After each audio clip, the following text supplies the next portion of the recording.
pemain diaspora kita yang musim ini tuh banyak bermain ke Liga Indonesia. Seperti kita tahu sudah ada beberapa pemain diaspora dari timnas kita itu yang pindah bermain di Liga Indonesia seperti Jordi Amat, Tom Haye, Jens Raven, Rafael Strijk, dan juga update terbaru yang kita ketahui saat ini adalah Eliano Reinders yang akan di loan dari PEC Zwolle ke Persib Bandung. Dan ya sejak mereka pindah ke Liga Indonesia, banyak fans dan juga supporter dari Indonesia, timnas Indonesia yang kontra dan menanyakan keputusan dari pemain diaspora kita. Karena ada beberapa pemain yang tentunya masih muda dan karirnya itu sangat panjang, masih sangat panjang. Seperti Jens Raven, Rafael, dan juga Eliano Reinders. Tapi ada yang setuju juga kalau Jordi Amat itu pindah ke Liga Indonesia karena umurnya itu sudah senior dan dia hampir mau pensiun. Tapi mungkin menurutku puncak kekecewaan dari supporter dan juga dari fans timnas Indonesia itu saat Tom Haye memutuskan untuk bergabung dengan Persib Bandung dan bermain di Liga Indonesia. Nah, beberapa hari terakhir ini aku sering melihat komentar yang negatif seperti stop naturalisasi dan juga hate comment serta hujatan di Instagramnya pemain-pemain timnas kita. Bahkan kemarin aku melihat di Instagramnya Football Indonesia, media yang selalu memperkenalkan pemain diaspora baru dari umur sejak dini maupun umur senior. Nah, kemarin mereka baru saja memperkenalkan pemain yang sangat potensial dari Ajax Amsterdam dan dia masih umur U15 tahun. Tapi waktu Football memperkenalkan pemain tersebut, ya aku lihat komen-komennya dan nggak sesuai dengan postingannya. Bahkan komen-komennya menurutku sangat negatif. Nah, di video kali ini aku hanya ingin lebih menjelaskan dari pandangan dan juga pengalaman aku sendiri apa yang pemain-pemain timnas kita mungkin saat ini alami sejak mereka jadi warga negara Indonesia dan juga apa dampaknya karir mereka di Eropa. Dan seperti kita tahu banyak yang sekarang berkarir di Belanda. Nah, aku pikir banyak dari kalian dan juga supporter fans timnas Indonesia itu yang belum tahu tentang hal ini. Jadi aku ingin menjelaskan dari pengalaman aku sendiri yang pernah tinggal dan juga bermain berkarir sepak bola di Belanda. Selain itu beberapa hak-hak warga Belanda yang dimana kita tahu kalau Belanda itu adalah salah satu negara yang memiliki paspor yang kuat. Nah, jadi mari kita coba membedah satu persatu dan apa aja dampak yang diterima para pemain timnas kita yang melepas paspor Belandanya untuk membela timnas Indonesia tentunya. Nah, aku sudah research informasinya dan juga sekalian dari pengalamanku sendiri dan aku catat di Word. Jadi aku lebih akan bacakan ke kalian apa yang aku sudah alami dan research. Nah guys, aku ingin mengambil contoh dari salah satu pemain diaspora kita, Tom Haye. Buat contoh ya guys. Nah, kita tahu kalau Tom Haye adalah pemain diaspora, punya keturunan Indonesia, darah Indonesia, dan dia lahir di Belanda. Awalnya juga mempunyai warga negara Belanda, yaitu paspor Belanda. Lalu saat dia memilih untuk bermain di timnas Indonesia, dia menjadi WNI, yaitu warga negara Indonesia. Nah, kalau seseorang pesepak bola melepaskan paspor Belandanya, otomatis hilang status warga negara Belanda dan Uni Eropa. Jadi dampaknya cukup signifikan di luar lapangan juga guys. Nah, ini aku ingin sedikit liatin perbedaannya tuh apa saat mereka tetap menjadi warga negara Belanda dan juga saat mereka jadi warga negara Indonesia. Dan untuk timnas, ya pemain-pemain yang saat ini bermain di timnas kita yang juga bermain di Liga Eropa seperti Tom Haye, itu hampir mustahil main untuk timnas senior Belanda karena persaingannya itu sangat ketat. Nah, kalau mereka menjadi warga negara Indonesia, mereka bisa memperkuat timnas Indonesia dan menjadi pemain inti tentunya. Nah, kalau karir di Eropa untuk warga negara Belanda itu sangat mudah karena statusnya itu mereka adalah pemain Eropa, pemain Uni Eropa. Nah, kalau mereka menjadi warga negara Indonesia itu lebih sulit ya guys aturannya karena statusnya itu pemain non-EU dan kuota untuk pemain non-EU itu sangat terbatas di Liga Eropa. Bahkan ada liga yang gak mengizinkan pemain non-EU di liganya. Nah, kalau karir di Asia, untuk warga negara Belanda atau EU itu hanya menjadi pemain asing aja. Jadi nggak ada peraturan yang ketat atau apapun. Nah, kalau buat WNI warga negara Indonesia itu lebih mudah karena kuota ASEAN itu sangat populer. Nah, kalau untuk hal sosial ekonomi, kalau mereka tetap menjadi warga negara Belanda, itu lengkap tunjangan, asuransi dan lain-lain itu tentunya disupport lebih mudah oleh negara Belanda. Nah, kalau mereka menjadi warga negara Indonesia, itu bagian besar dari tunjangan dan juga asuransi itu hilang ya guys, dan AOW terbatas. Nah, kalau tentang paspor dan mobilitas, kalau misal Tom Hai tetap menjadi WNA warga negara di Eropa sana, nah paspornya itu kuat, paspor Belanda itu salah satu paspor yang kuat di Eropa, dan mereka bebas pindah klub. Dan selain itu untuk mobilitas,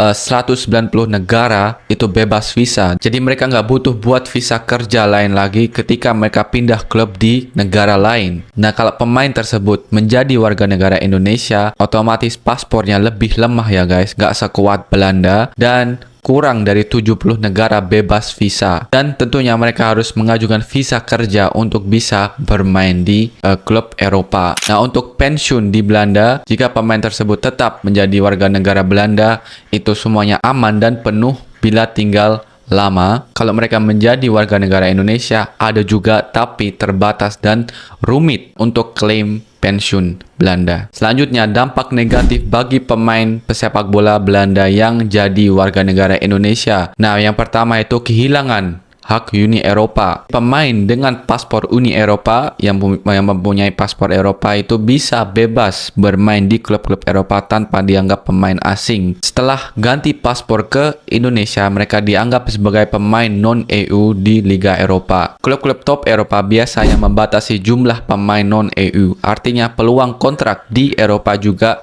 menurun. Yang kedua, transfer market dan nilai kontrak. Pemain non-EU sering dianggap mahal bagi klub-klub Eropa karena kuota terbatas dan juga administrasi izin kerja yang lebih sulit. Nilai jualnya, jadi market value-nya itu juga bisa menurun dan di bursa transfer lebih rendah dibanding kalau masih pegang paspor Belanda. Hak sosial dan ekonomi di Belanda hilang. Tidak lagi berhak atas WW tunjangan pengangguran bila kontraknya habis, Bijstand atau bantuan sosial, dan Kinderbijslag tunjangan anak jika keluarganya tinggal di Belanda. Selain itu subsidi dan kesehatan itu juga hilang. Nah, jika di akhir karir mau kembali tinggal di Belanda, statusnya hanya sebagai WNI dengan izin tinggal, bukan warga penuh. Jadi untuk singkatnya, untuk pemain pesepak bola seperti Tom Hai yang aku ini jadiin contoh, yang hilang besar adalah hak bermain bebas di Eropa sebagai pemain EU. Ini paling krusial tentunya untuk karirnya mereka, pemain diaspora kita yang sudah menjadi warga negara Indonesia. Nah, tunjangan sosial dan fasilitas negara Belanda juga terbatas dan sebagian besar juga hilang. Paspor kuat untuk mobilitasnya hilang juga karena mereka ganti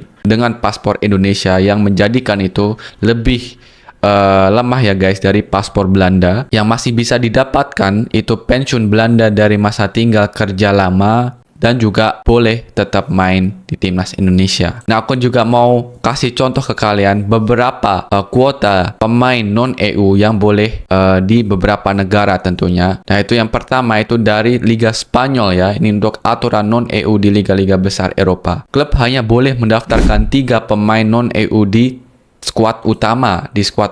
Nah, artinya pemain WNI dianggap non-EU, peluang lebih kecil direkrut kecuali sangat berkualitas. Serie A, di mana kita tahu 2 pemain dari timnas kita bermain, yang kemarin juga habis saling tanding ya guys, Emil dan juga J.Izes. Nah, di Serie A itu ada kuota ketat untuk pemain non-EU dari luar negeri. Klub Serie A hanya bisa merekrut maksimal 2 pemain non-EU per musim.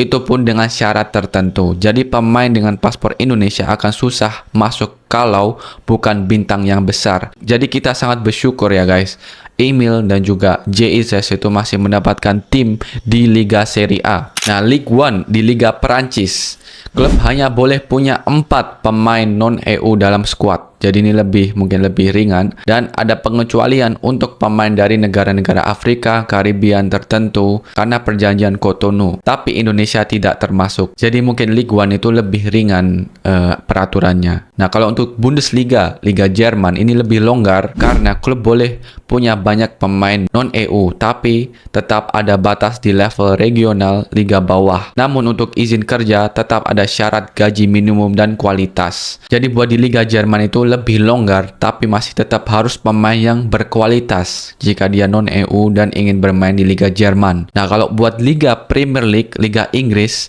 nah ini sangat ketat, bahkan tidak ada kuota non-EU, tapi ada syarat izin kerja super ketat. Pemain harus main persentase tertentu pertandingan resmi di timnas tergantung rank FIFA negaranya. Karena Indonesia ranking FIFA masih rendah, pemain WNI akan sulit dapat izin kerja di Inggris kecuali jadi pemain inti timnas selama beberapa tahun. Nah, yang terakhir untuk Liga Eredivisie, Liga Belanda, untuk pemain non-EU ada aturan gaji minimum khusus. Klub Belanda wajib membayar gaji jauh lebih tinggi kepada pemain non-EU, misal hampir 500.000 per tahun untuk pemain senior.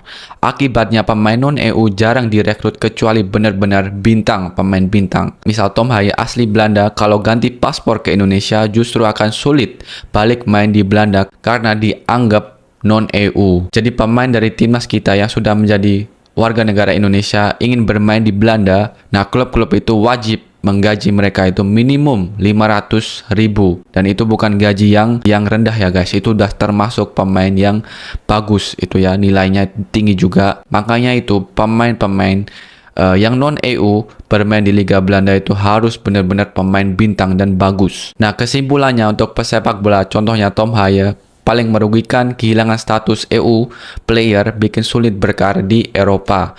Lebih susahnya transfer ke klub top karena dianggap menghabiskan kuota non-EU atau harus digaji lebih mahal dari pemain EU. Lebih ribet soal visa juga untuk pertandingan internasional. Sisi positifnya bisa bermain untuk timnas Indonesia, jadi bintang dan punya karir panjang di Asia jika pemain tersebut menjadi warga negara Indonesia. Nah guys, jadi dari informasi yang aku sudah research dan juga pengalamanku sendiri tentunya ini sama dengan apa yang ada di research ini dan aku juga alamin saat bermain di Liga Belanda tentunya. Jadi menurutku kita nggak bisa sama ratakan semua pemain diaspora kita. Jadi kita juga harus menghargai keputusan mereka karena di balik itu mereka bisa saja sulit mendapatkan tim di Eropa atau digaji kecil yang nggak sesuai kebutuhan mereka tentunya. Nah guys, menurutku buat kalian kecewa itu boleh ya guys. Kalau pemain kita itu balik ke Liga Indonesia, kecewa itu boleh, tapi itu harus ada batasnya dan kita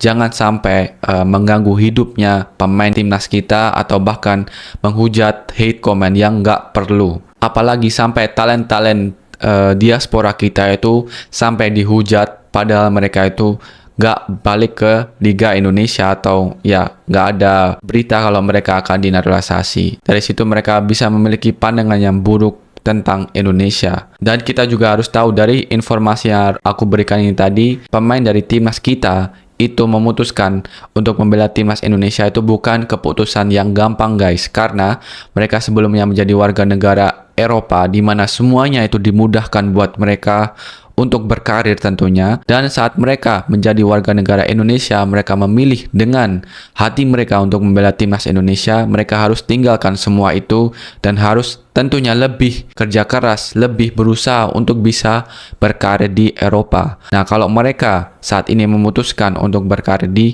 Belanda, mau itu pemain senior, mau itu pemain muda yang saat ini ya lebih banyak berkarir di Asia atau di Liga Indonesia, bahkan kita tahu Shane juga berkarir di Asia, terus Sandy Walsh juga berkarir di Asia, dan ya pemain-pemain muda juga seperti Jens, Rafael, dan juga update yang terkuat Eliano Reinders berkarir di Liga Indonesia. Ya kita tetap harus menghargai keputusan mereka karena ya siapa tahu mereka sudah mencoba untuk stay berkarir di Liga Eropa, tapi untuk saat ini itu nggak memungkinkan karena belum ada tim atau belum ada transfer yang kuat buat mereka bisa lanjut karirnya atau bisa mencukupi kebutuhan mereka di Eropa. Jadi guys, sekali lagi kita harus menghargai keputusan semua pemain dari timnas kita. Mereka tentunya semuanya bekerja keras dan juga membela Indonesia dengan hati mereka. Kita harus tetap dukung, tetap support supaya mereka bisa berkembang tentunya permainannya dan bisa kembali.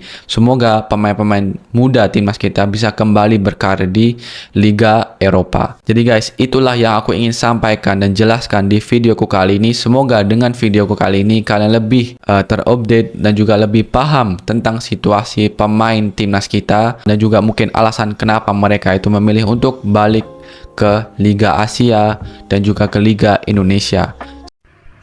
Ya, itulah tadi teman-teman penjelasan secara detail ya teman-teman. Penjelasan yang sangat bermanfaat dari Bang Yusa Nugraha yang telah menjelaskan bagaimana pengorbanan pemain diaspora atau pemain keturunan kita yang melepaskan kewarganegaraan Belandanya untuk membela timnas Indonesia. Dan intinya keputusan yang telah dibuat oleh pemain diaspora kita sebaiknya kita hargai ya teman-teman. Jangan sampai kita menghujat mencaci maki pemain diaspora kita, karena pastinya sebelum bermain ke Indonesia sudah diusahakannya untuk bermain di klub-klub Eropa, tetapi kalau mereka nggak punya klub atau belum ada klub Eropa yang mengontrak mereka, maka pastinya besar kemungkinan akan bermain di Liga Asia atau di Liga Indonesia. Oke, sekian